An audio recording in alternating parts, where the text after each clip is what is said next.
to begin. Great. Good morning, everyone. To those I've not said good morning to, and Happy New Year. Delighted to see everyone in the, what do you call it, sort of the Hollywood Squares format for right now.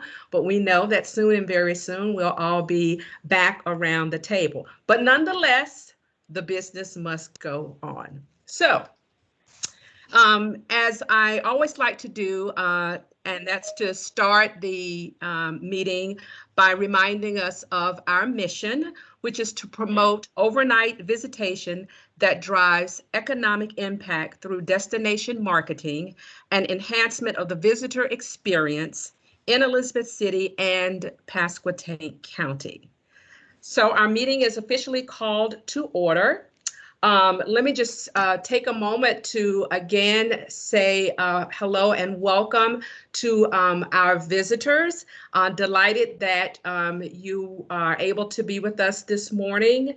Again, congratulations to our new city manager, Mr. Freeman. We certainly welcome you, I'm going to say, back home, because this is certainly an environment that you're familiar with. And so welcome, and certainly we stand welcome to support you in your endeavors. And the beautiful ladies from Hampton Inn, hello again. Delighted that you are wanting to learn more about the tourism board. Certainly I have appreciated the wonderful customer service that I have received personally from your establishment as well as the university. So we appreciate all that you have done for our alums as they have visited this area. So thank you for joining us. And Scott, as I said to you a little bit earlier, welcome back. I know that you're serving in an interim capacity right now, and we know that great things will still be done even in an interim capacity. And so again, we're here to support you in your endeavors. If there's anything that we can do, don't hesitate to call Karina and she'll call me. How about that? Did I miss anyone that's okay? All right. Then let's get down to business. You all received the materials, and I know that you've had, or you took the opportunity to review all of them. So we're going to start with the approval of our agenda. I will entertain a motion at this time. Move to approve the agenda as presented. Johnny, second. Thank you. We have a motion and a second for the approval of the agenda. We will do a roll call vote, please, Susan. Roll call, Gwen? Yes, approved. Arthur? Approved. Rhonda? Approved. Andy made the motion. Linnea? Approved. Dean is not here yet. I didn't hear back from him. He's trying to get connected. Johnny made the second, and Abel is getting here shortly as well. But that still passes. Okay, wonderful. Thank you. So our agenda is adopted. Karina, Susan, no public comment, correct? Correct. Thank you. All right, we'll then move right on to the minutes of our last meeting, December 3rd, 2020. I trust that you've had an opportunity to read that document. So at this time, I will call for a motion for the approval of those minutes. Move to approve the minutes as presented. Thank you, Andy. Is there a second? Second, Johnny. Okay, we do have a second. We'll now conduct the roll call vote for the minutes. Gwen? Approved. Arthur? Approved. Rhonda? Approved. Andy made the motion. Linnea? Approved. Dean, are you here yet? He's still, I got another text from him. He was still, I would just want to double check. Johnny made the second, and I don't believe Abel has joined us yet either. Okay, And so, pass. okay, wonderful. Thank you for that approval. We'll now move right on to our finance report, the November and December finance statements, and I will turn the microphone over to Arthur. Okay. Good morning. We'll take them one at the time. We've got two this month because our combined November-December meeting was too early to have had the November statement. The committee did not meet this month. Really, a lot going on within the organization, but from a finance point, pretty quiet.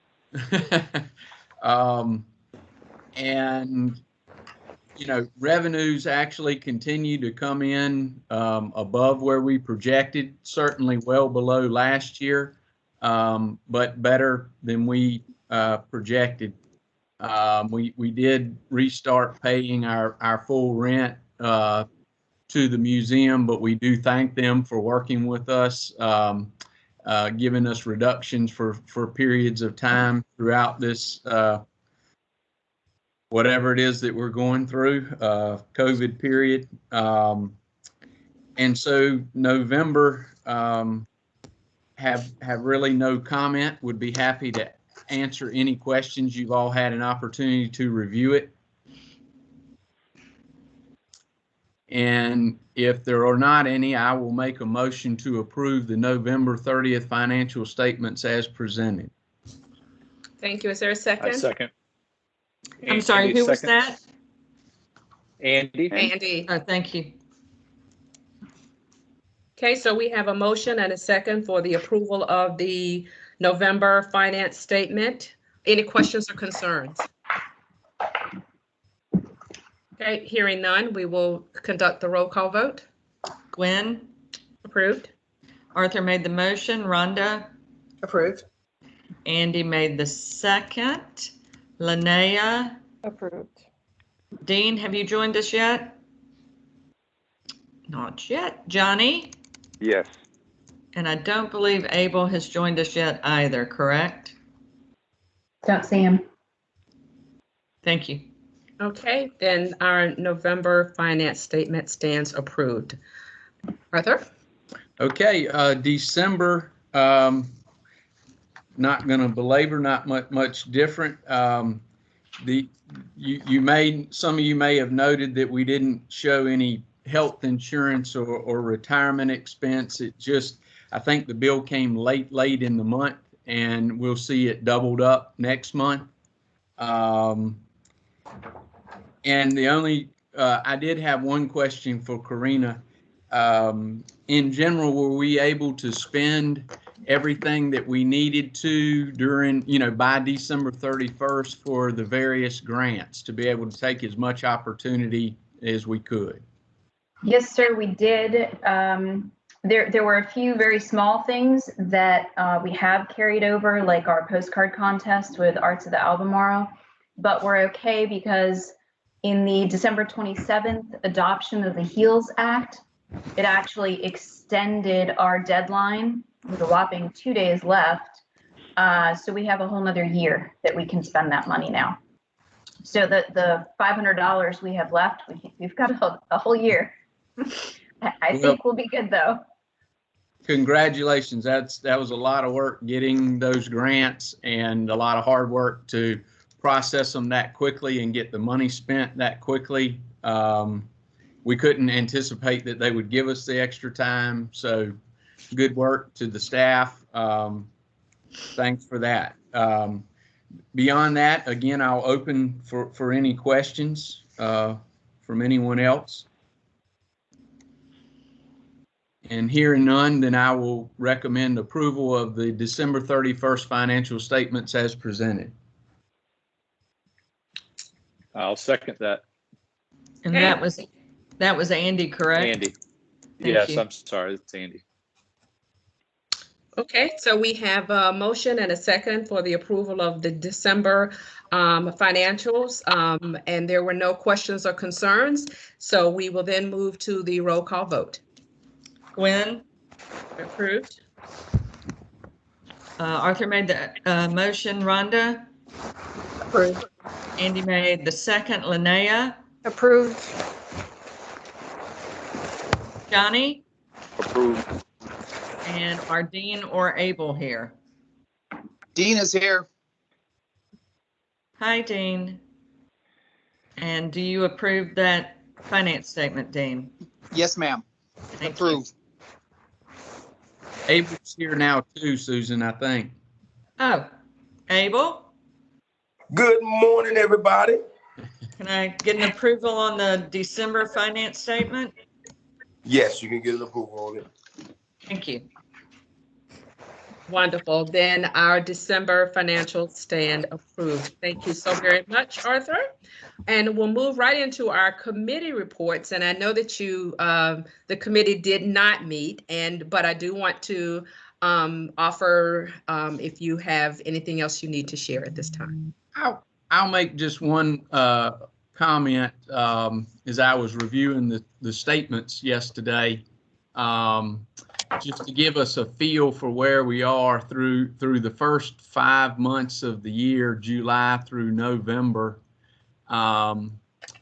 We were down roughly $45,000 from last year, which is about 13.5% roughly. So, you know, that's significant, but it's nowhere close to, you know, where we thought we could have been. And again, to add a little more flavor to that, you know, 2019 was a record year.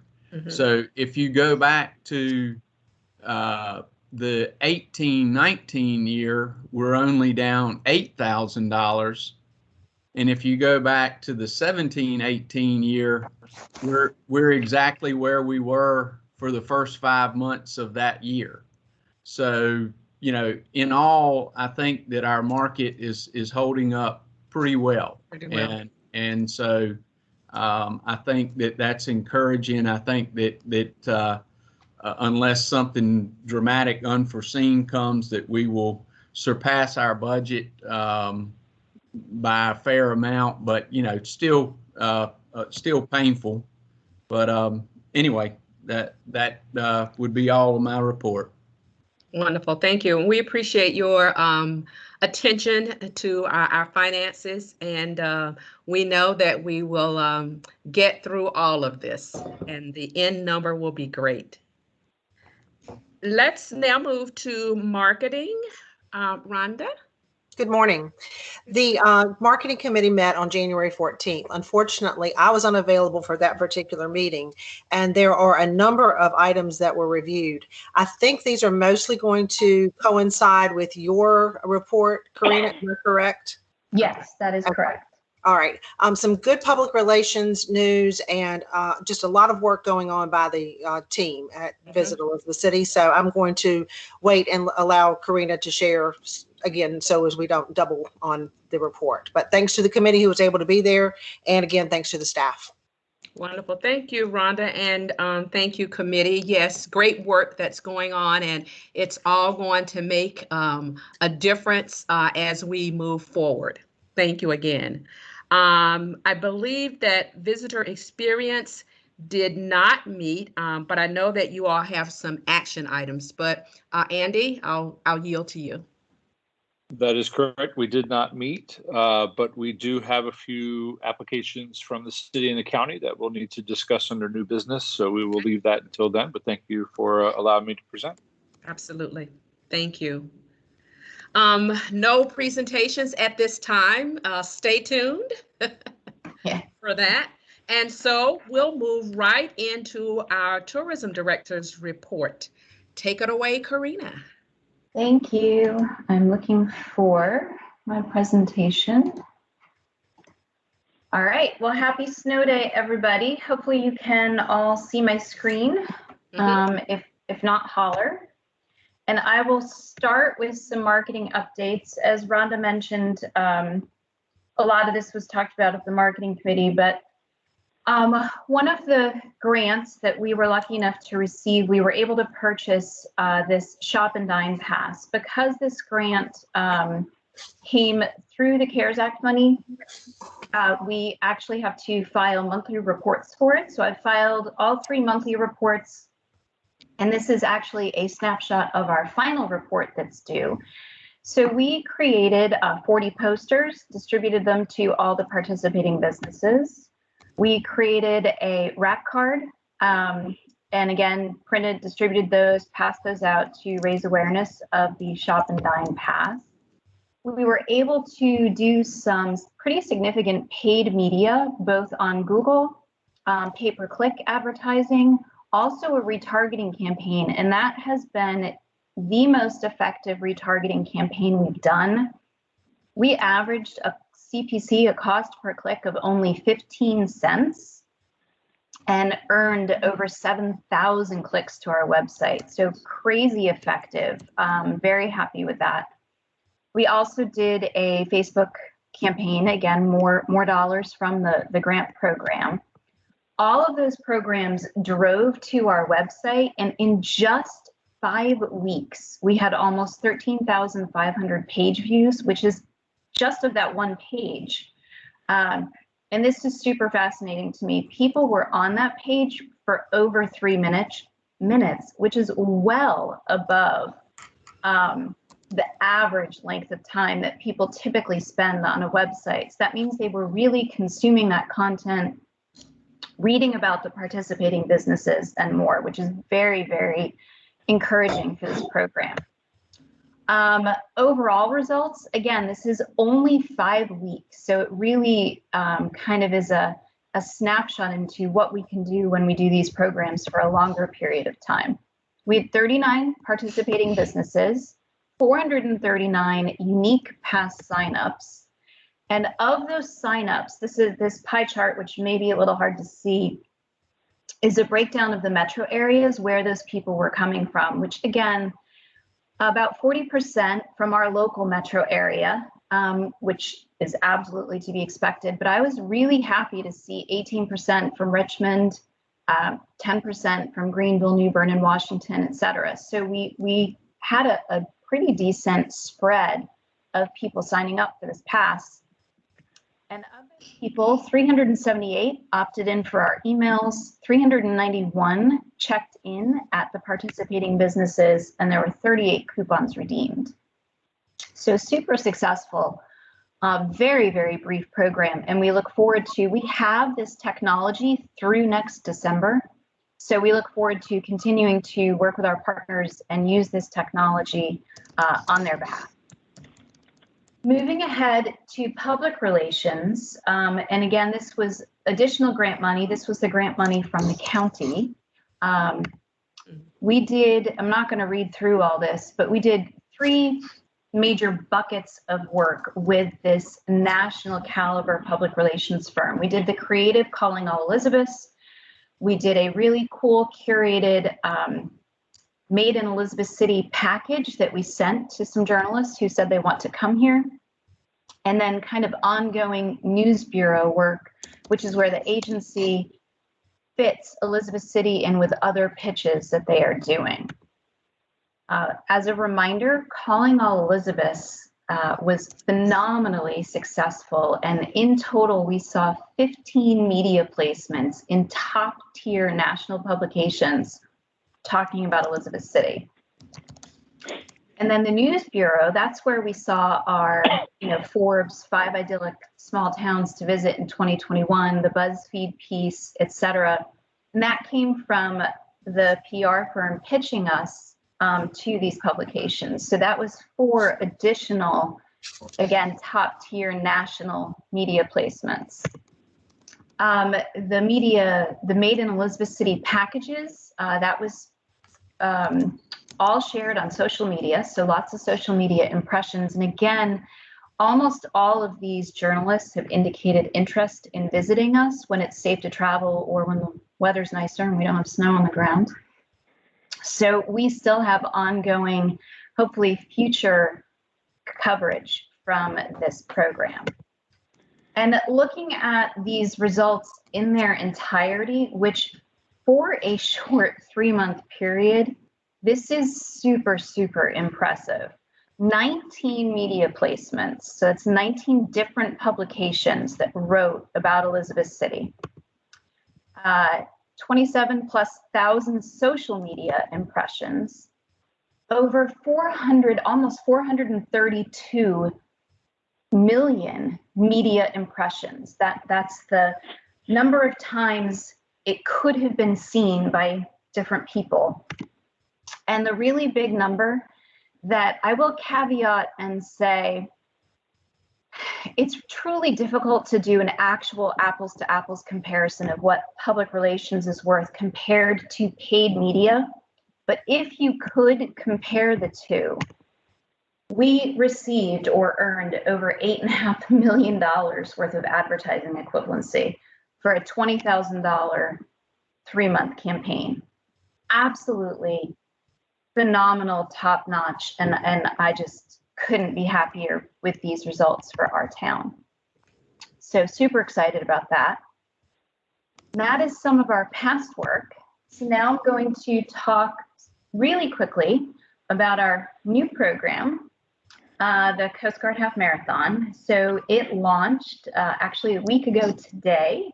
If you have not yet gone to the website, please do. We have coastguardrun.com. Great website. In our sister site, and this is our race registration platform, we had to do that through a third party. That's on Run Sign Up. Again, that launched also a week ago today. The two sites launched together. I'm beyond thrilled to share the news that we currently have 2 sponsors supporting this event. This is a 2-year sponsorship for both these sponsors. This year's virtual event and then next year's in-person event. Aid Nation is a relatively new hydration company. They provide a powder that is nutritionally balanced and all that good stuff. It's not salty, it's not sugary, and it literally helps you rehydrate safely and healthily. And they have joined us as a presenting sponsor for $22,500. We also have Vector, which is a local company that works super closely with the Coast Guard. They're local, but they also have offices all across the country, and they have joined us as a contributing sponsor for $1,000.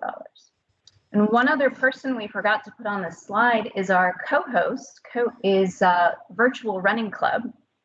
They are a company that are helping facilitate the purchase of the medals, the purchase of the t-shirts. They're going to handle all the fulfillment, shipping, customer service, all those things that we as a team of 3.5 people don't have the bandwidth to do. So absolutely thrilled with the partners that we've been able to bring on board to help us make this event happen. We do have 1 more week as a deadline on the sponsorships, and so I'm hoping we get a few more. And that deadline is next Friday, February 5th, if anybody happens to know any sponsors to recommend us to. If you haven't seen it yet, our registration package includes a t-shirt, super cool medal. That medal is interactive. The rescue swimmer person actually slides up and down. Very cool, and a bib. And the first 500 people get that water bottle, which is brought to us by our presenting sponsor, Aid Nation. Just launched last night at about 10 o'clock, so we don't have any results yet. We've got a variety of display ads on Google and on social media that we are pushing out. We also just designed this 8.5 by 11 flyer or poster. Again, I'll email that to the board so you guys can email that out to people, print it, that sort of a thing. I'll pause here for a moment and say, as a brand new event, brand new brand, probably the heaviest lift we have is getting the word out. So anything that anybody on this call can do to help us share this event is hugely important, because it is so new. However, and of course we are on Facebook and on Instagram. If you have not yet, please like, share, and follow. And even though we are brand new, and even though we have only been live for 1 week, as of last night, we have registrations in 45 states.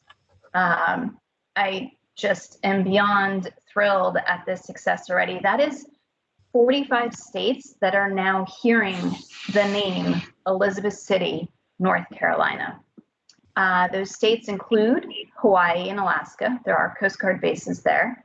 But you can see on this heat map, the concentration of folks who are registering are on the East Coast, but they are all over. For fun, we also have some military bases in Europe and some military bases in the Pacific. People have also registered. They don't show up as a state or a country, but they are on there. So in 1 week, I think we've got some pretty impressive results, and we look forward to, we've got, I think, 37 more days before kickoff. So the race kickoff is March 6th, and the last day to participate is March 31st, and we'll see what happens by that date. So that's my marketing update. I'll pause there. Are there any questions before I jump into this research? Yes, Karina, Johnny. Yes, sir. How does that virtual marathon work? So a virtual run is it's more social and kind of on your own than an actual in-person event. So an in-person event would have things like awards for the top 3 or the top 5 runners within different categories. There's no awards for a virtual run because you can't actually say, you know, if I run it here in Elizabeth City where it's flat and somebody else runs it in, say, Colorado where it's super hilly, obviously our times are going to be significantly different. So yeah. This is more for fun. It's more on the honor system. And it's to really build our brand and get awareness out there. And then in 2022, we will actually host the event here in person. But in actuality, a person will still run the race, and give you the information. That is correct. They are supposed to run, walk. You can do it on a treadmill if you want to, and then you have to upload your time and you have to certify, yes, I ran whatever, the 5K or the 13.1 miles, and I did it in this amount of time. So they don't get the finisher's medal until they actually tell us that they completed the event. So t-shirts are going out ahead of time, but finisher's medals you don't get until you actually say you did the event. Gotcha. Okay. A while back, you stated that Elizabeth City was rated as one of the small towns, highly rated.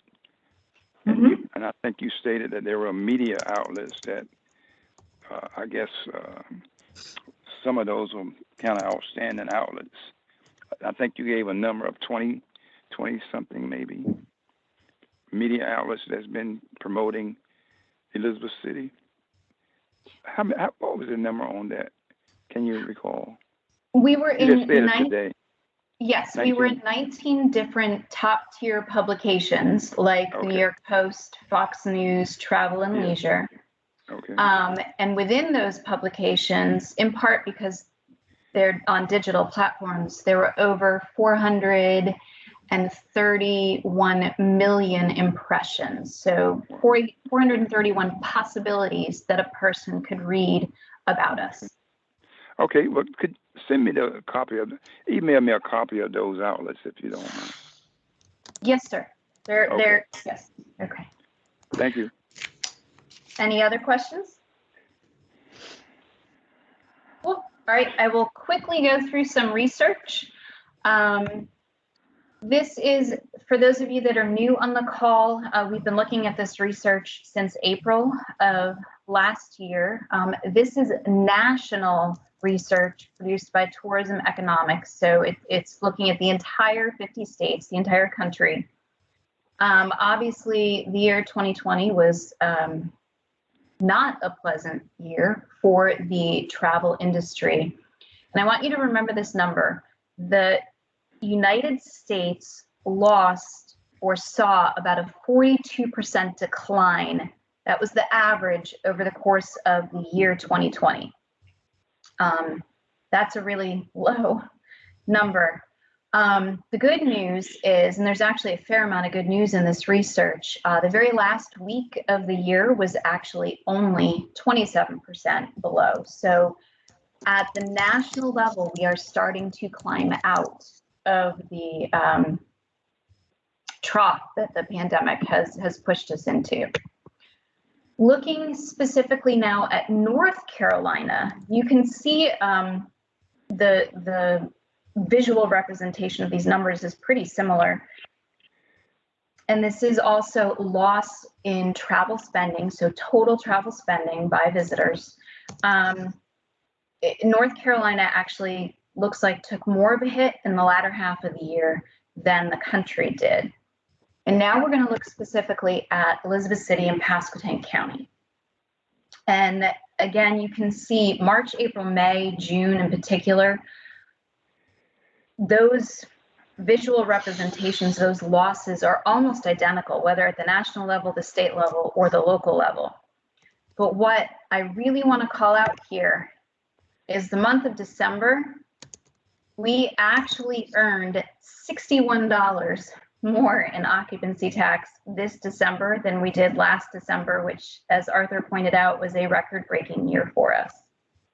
So we, at the local level, have really climbed out of this pandemic, thankfully, much, much faster than our peers and our neighboring communities have, and certainly more than we expected. I don't know if we'll maintain our keeping it in the green instead of in the red, but I was very, very happy to see that one green number out of everything we saw in 2020.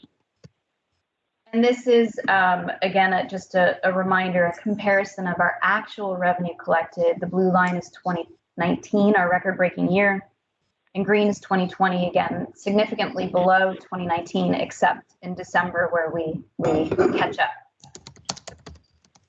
And then looking at Smith Travel Research, specifically, I'll call out that, again, the month of December, our occupancy, and this is just looking at hotels now, so not our Airbnb or our vacation rentals, was actually up from last year. Our RevPAR remains down.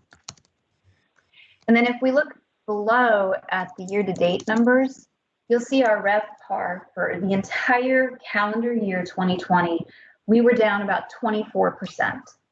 So that's about our average, and we were down in occupancy tax collections about 25%. So the two are pretty darn close. If you recall, I pointed out that the country was down 42%. So I don't like saying we're down 25%. That's not a great number. But again, for us locally, we have actually been doing okay, all things considered.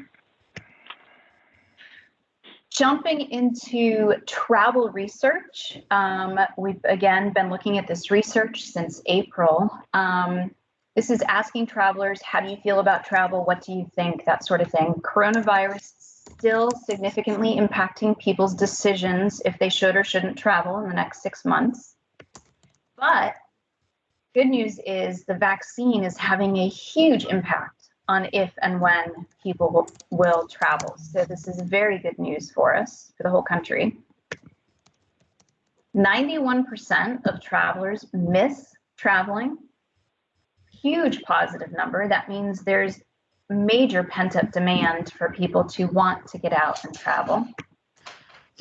Top 2 places they want to go continues to be small towns and beaches, although looking out my window today, nobody wants to be at the beach today, but we are on the top of that list. Nice small town is number 1. Even in rural destinations, safety continues to be important. Only 19% of people say, nah, safety is not important. So we're going to continue with that safety messaging. And why people want to go to small towns is for peace and quiet, scenic beauty, to escape from the crowds and more. And again, this is important messaging for us as we start our new spring advertising campaign. And the last thing I'll point out is over the course, again, of the last year, we've been asking travelers what one word describes how you feel about traveling right now. And you can see over the course of the entire year of 2020, scared, scared, scared, scared, unsafe, and anxious really pop out for the entire calendar year. So obviously 2020 was not a good year, but this is how people feel this week. So it's just really setting us up, I think, for as a town, we're set up, I think, for good things in 2021. And nationally, the whole travel industry is set up for excitement. People want to get out, they want to travel, and they want to go to small towns. So we're really looking forward to moving ahead in 2021. And I will pause there. That is the end of my report. Great. Thank you for that information, very good information, and the great research. And certainly we will be positioned for when we come out of this. And thank you for that. So we will now move to old business. Of course, you all have heard about our move towards accreditation. And so we're going to visit that again this morning with the advocacy plan, which everyone should have received. And so, Karina, let's talk about that.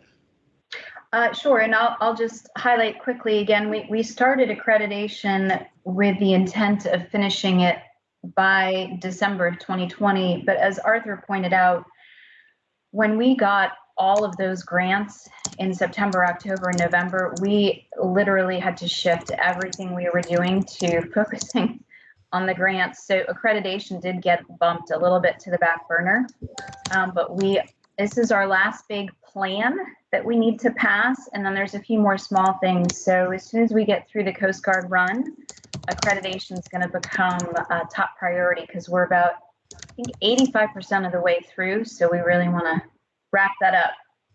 But that said, the advocacy plan, I did send that to you well in advance so you could read it. The marketing committee has reviewed it and provided feedback. And so I will see if there's any questions on the plan or if we can move forward with it. Are there any questions or concerns? Hearing none, Nope. Then I believe we are ready to move forward. So we will open the floor for a motion for the approval of said document. I'll make a motion to approve the advocacy plan as presented. Is there a second? I'll second. Second, Abel. Okay, we have a motion and a second for the approval of the advocacy plan. Hearing no questions or concerns, we'll then move to a roll call vote. Gwen, excuse me. Arthur, Approved. Rhonda, Approve. Andy made the motion, Linnea, Approved. Dean, Approve. Johnny, Yes. and Abel seconded. Thank you. All right. Just a comment, if I could, not being part of that committee, would just like to say thank you to that committee. This is an impressive document. It looks like a lot of work. And so thank you to all who participated and worked on that. Yes, indeed. Thank you, Arthur. Okay, then we shall move forward. And now we will move to the wayfinding RFP. Thank you, Gwen. Oops. Can you guys see my screen? Let me get that. Yes, old business. Great. Okay, so on the wayfinding, I wanted to start by giving you guys just a brief update of where we are. Of course, we've all heard about this project now for over a year. Funding commitments, we are in a really good place. The city, the county, and our board have all agreed to support it financially up to $75,000. Good. Just last week, Elizabeth City Downtown voted to support it financially with up to $20,000. And just this week, we got the final confirmation that the Committee of 100 is supporting it with $5,000. So all of these official funding commitments get us to our ballpark price provided by the consultant of $249,000. So super pleased that we know financially we're in a pretty decent spot on this project. Progress updates on this, just so our board is aware. We had an in-person meeting with NCDOT on January 12th, and that was me, Debbie from ECDI, Sparty from the county, Eddie as interim city manager, our consultant Buzz, and we met with several NCDOT representatives, reviewed the whole plan. They already gave us a little bit of feedback on some things we have to do. They are providing preliminary feedback in roughly 30 days. We will then modify the plan if they request it, and then submit a formal application, hopefully pretty quickly at that point. And then they take another 30 days for their final approval. So while this NCDOT stuff is going on, we want to move ahead and publish our fabrication RFP so that we, one, know the accurate pricing. We've got our ballpark price, but we want to know, how close are we to that? And it will also provide us an installation timeline so that as soon as we have that DOT approval, we can pull the trigger. So with that information, I did send out to the board again a few weeks ago the request for proposal, which is a pretty straightforward document that will take bidders back to the detailed plans designed by the consultant. This proposal was reviewed by our wayfinding committee, which again includes me, Debbie, Sparty, in this case, Scott Hinton from the airport, who has stepped in as our interim economic development manager, Holly from the chamber. And Montre didn't have a chance to see this because we had it done before he started, but he's now on the committee, and I believe Eddie has stepped off. With that, are there any questions on the RFP? Or on the I don't have any progress? questions, but I have comment. When I took the information to the city for the request, it was something that everyone felt was necessary, but there were some concerns, and I will voice those concerns within when we have our in-person meetings, and we'll talk about it then. But we did okay it, and hopefully go forward with it, and everybody was satisfied. Great. Thank you.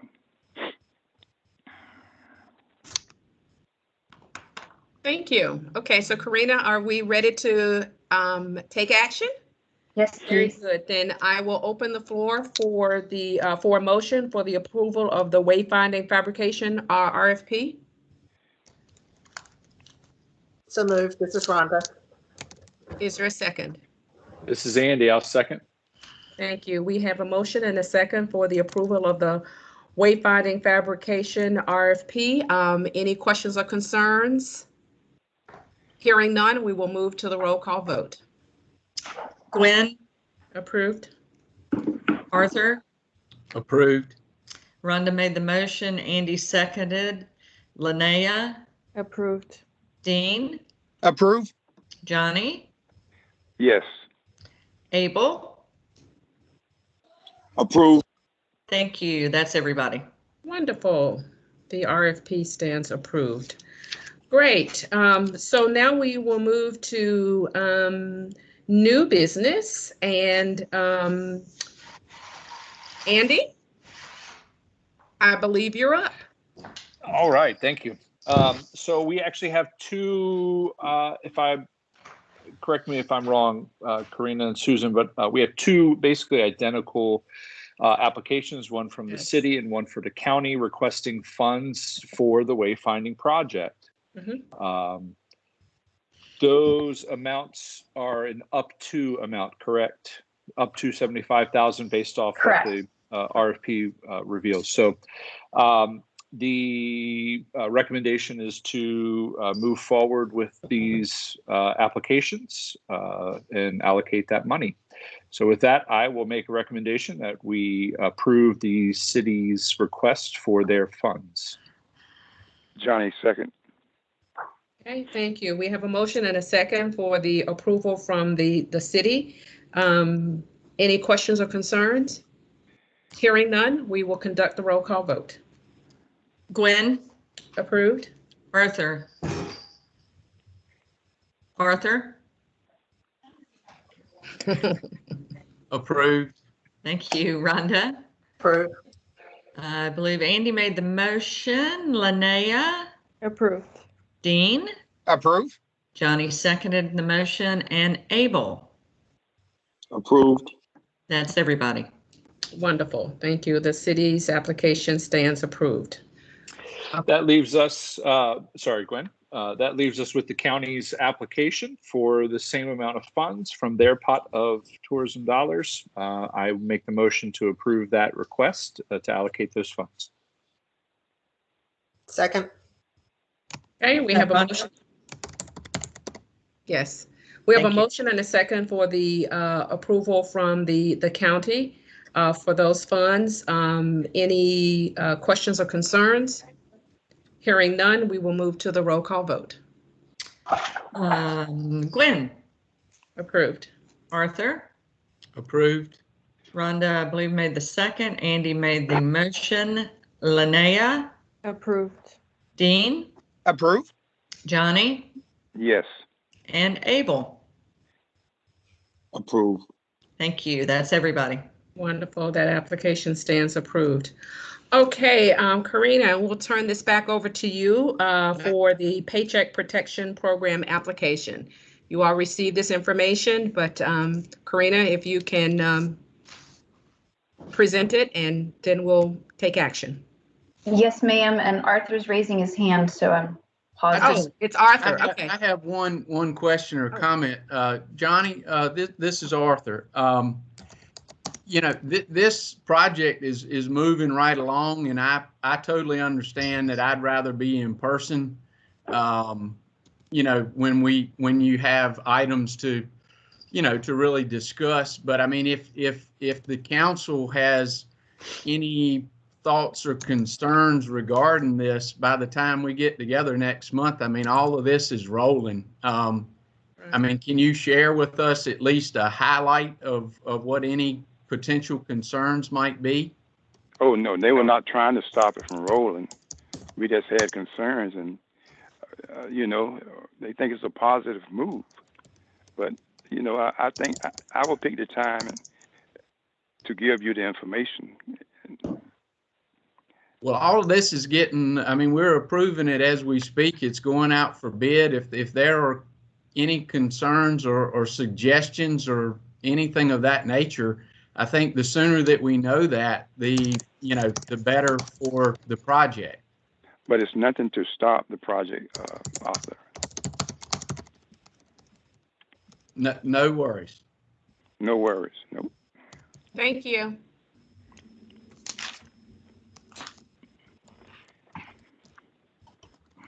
Okay. All right. Thank you, Arthur. We'll move forward on the Paycheck Protection Program application. Okay, thank you. So I did send you all a memo to kind of review this information, and I'll highlight it really quickly and also, excuse me, I will ask Arthur, both as chair of Finance Committee and somebody who has successfully applied for the PPP multiple times, to jump in if I say anything incorrectly. So the Paycheck Protection Program was developed through the CARES Act to afford businesses who are retaining their employees to help with operational costs, including things like payroll, benefits, rent, utilities, etc. Up until December 27th, destination marketing organizations were not allowed to apply for this money. So when the HEALS Act passed, we were now allowed to apply. It has taken several weeks for the SBA to explain, okay, now that you qualify, this is what you have to do to apply. There's a few things I'll just highlight. We have to have 300 or less employees. I think we're pretty good there. We have to not receive money from lobbying. We get zero money from lobbying. And we have to demonstrate a minimum of a 25% reduction in gross receipts comparing 2020 to 2019. Well, second quarter alone, we were down about 50%. So we more than meet that qualification. We can use the money, as I mentioned, for payroll, rent, and utilities.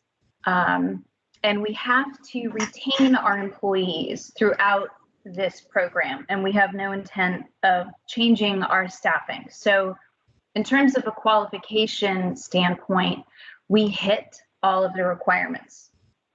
I will call out one additional thing that is very unique to North Carolina. In North Carolina, almost all DMOs, destination marketing organizations, are TDAs, tourism development authorities. It is written into North Carolina state legislation that authorities cannot borrow money. This program is technically written as a loan. We borrow the money and then we have to apply and say, look, we met all of your qualifications. And then they say, okay, you don't have to pay us back. And it essentially turns into a grant by the end.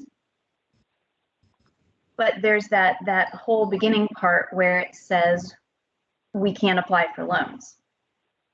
Our state legislators are working to address that. They acknowledge that that is a problem. They are writing a special bill that will allow authorities to specifically apply for this program.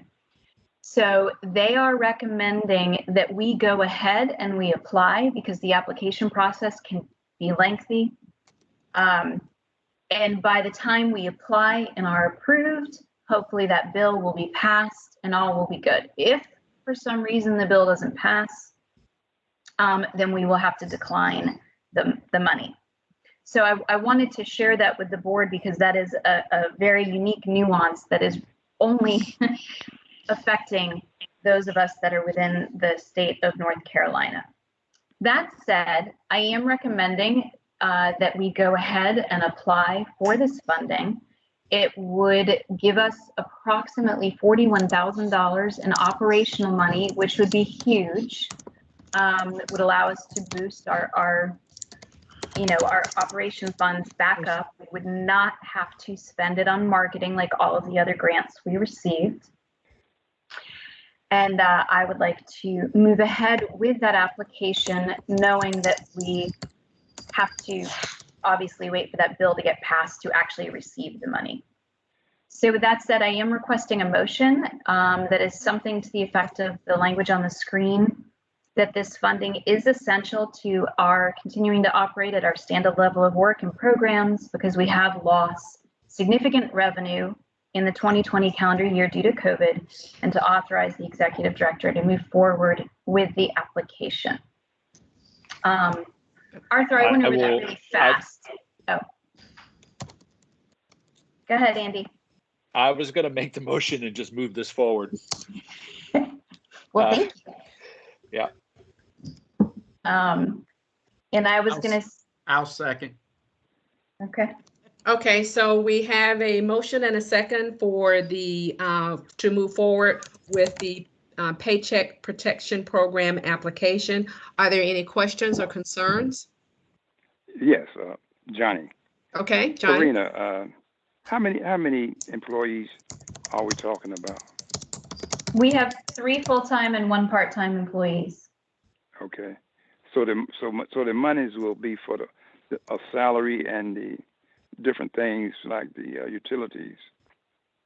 Correct. For how long? For how long will that cover? The maximum amount of money we are allowed to request is 2.5 times our average monthly payroll for the last calendar year. So that equals $41,000 for our organization, and that $41,000 can be spent over a, Arthur, 24-week period. Yes, ma'am. So based on my calculations, we will spend it in about 14 weeks, so well under the time allotment. Okay.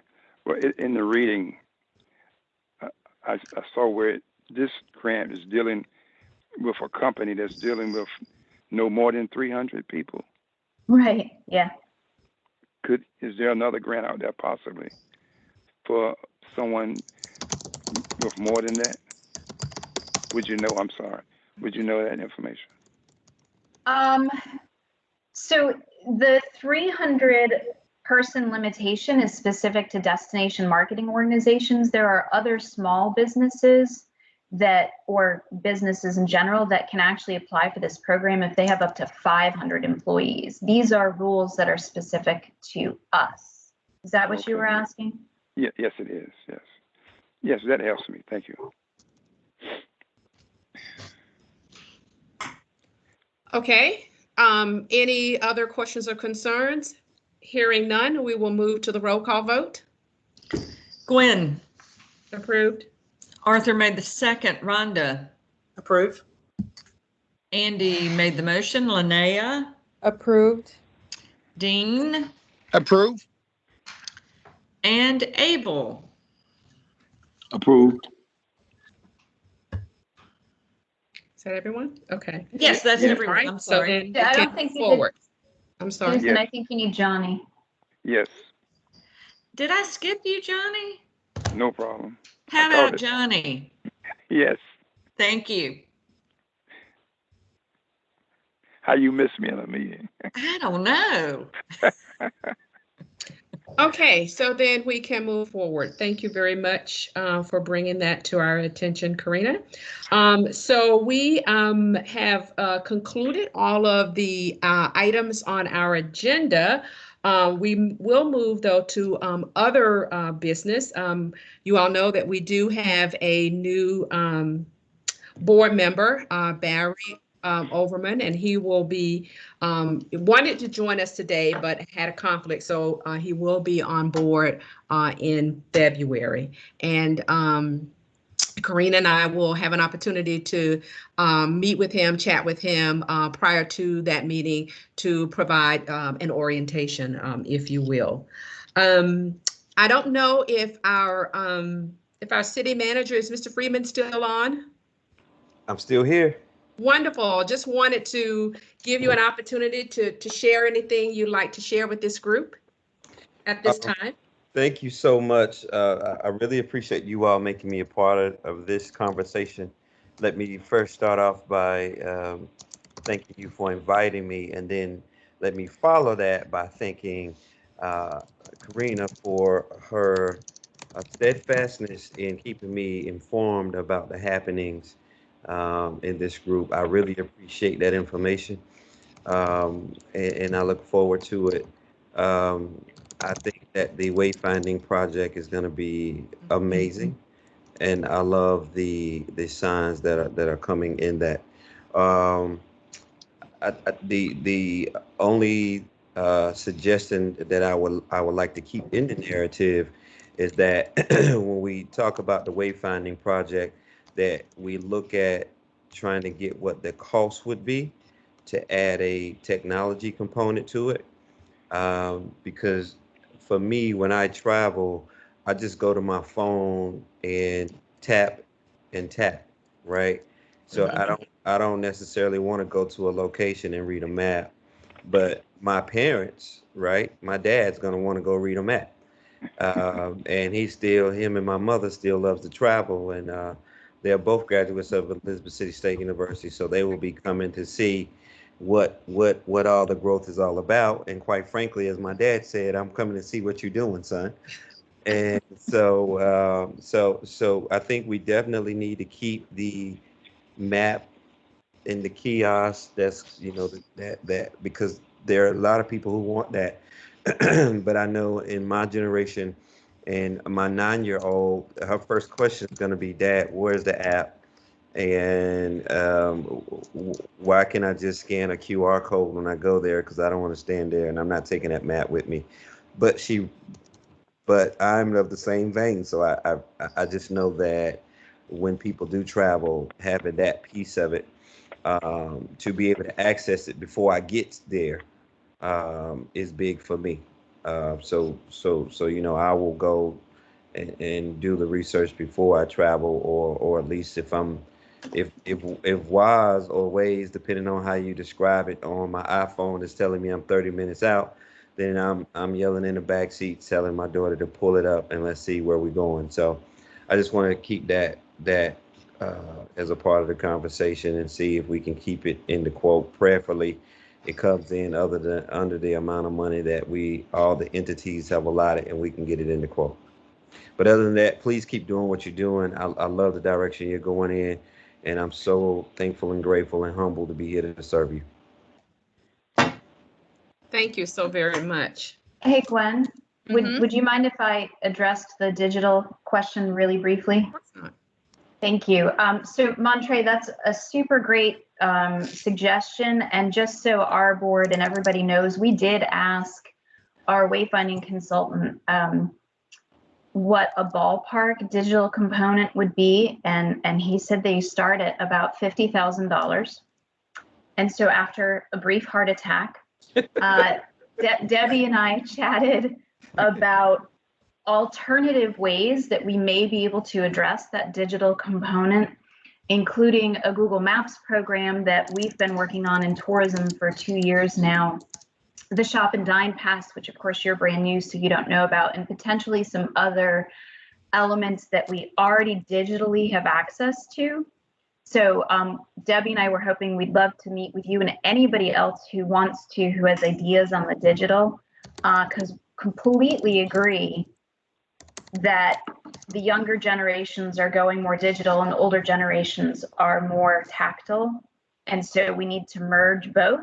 Right.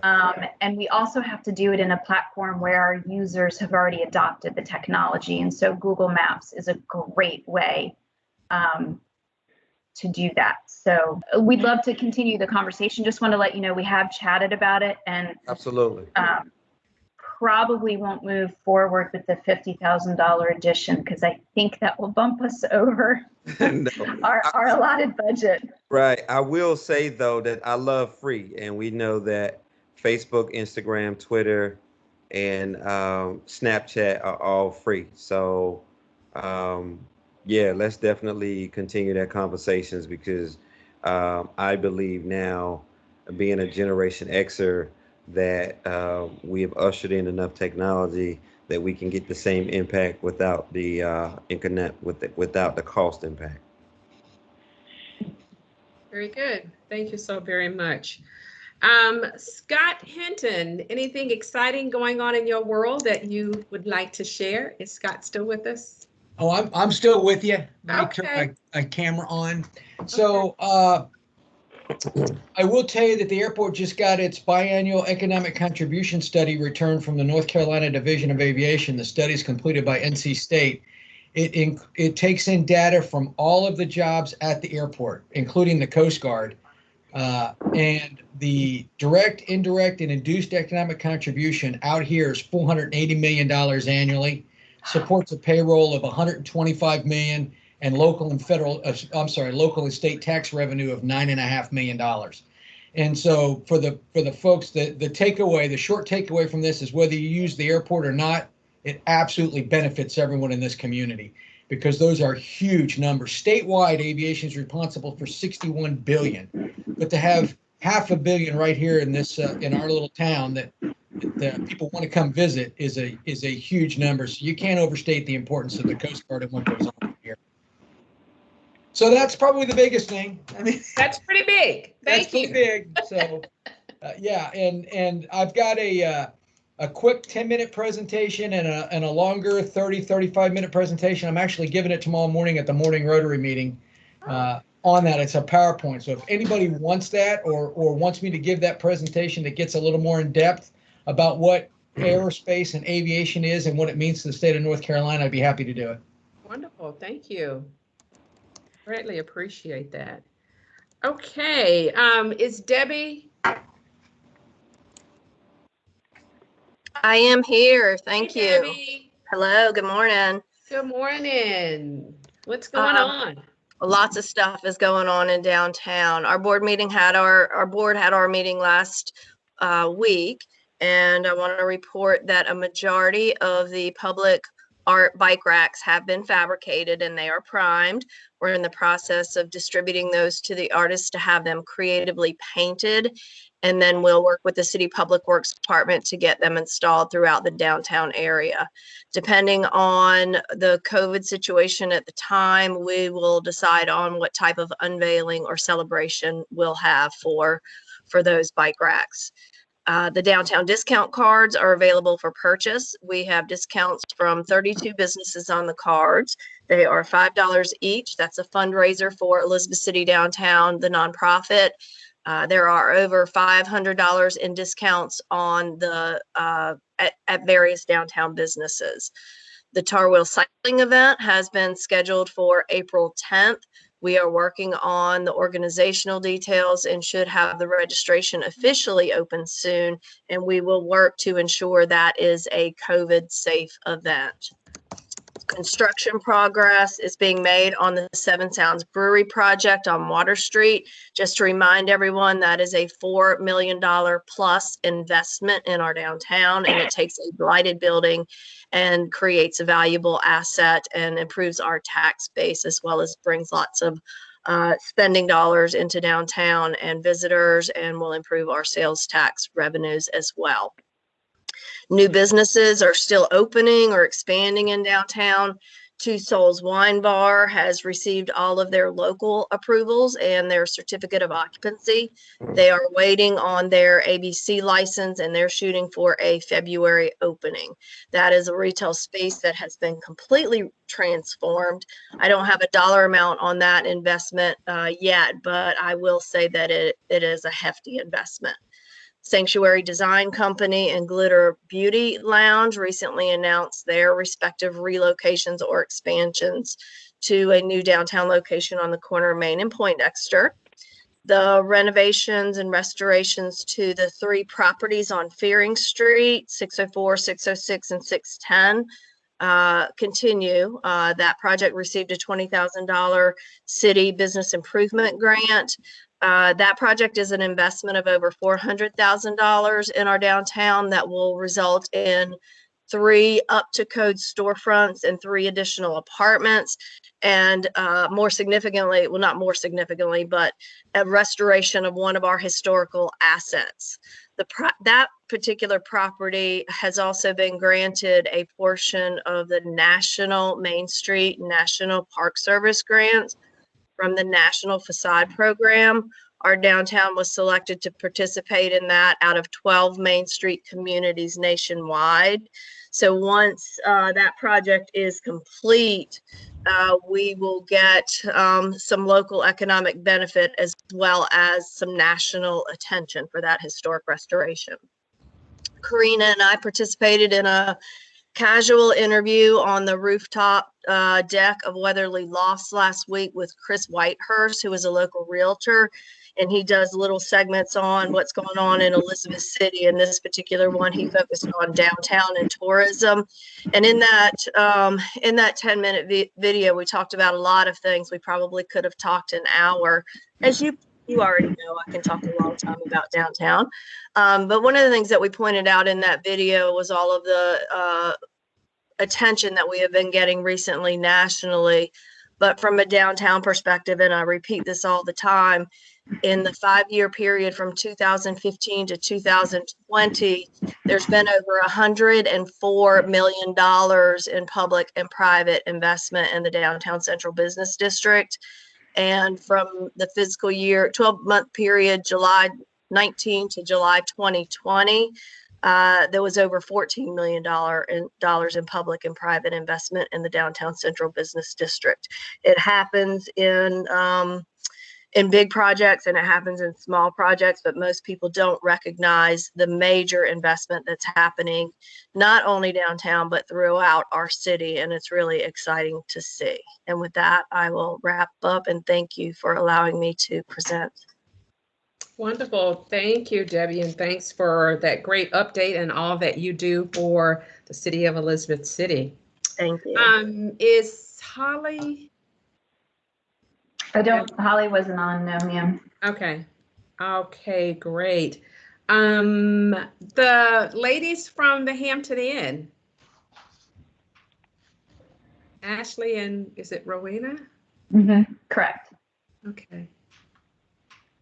I'm not sure if they're still here. They're not, oh, okay. They're still there. I'm looking at them.